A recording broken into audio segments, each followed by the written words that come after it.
nutri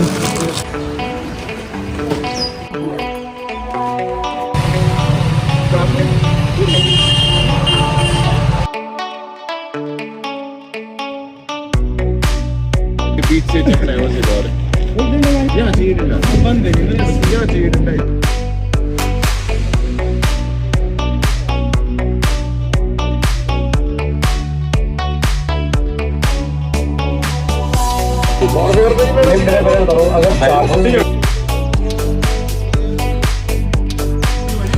omelette ਬਣਾਵਾਂਗੇ ਪਹਿਲਾਂ ਚਾਹ ਬਣਾਵਾਂਗੇ ਇਹਦੇ 'ਚ ਖੰਡ ਵੀ ਪਊਗੀ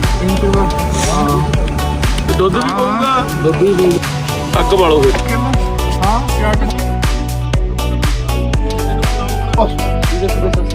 भाई जी चाय चाहिए बस भाई थैंक यू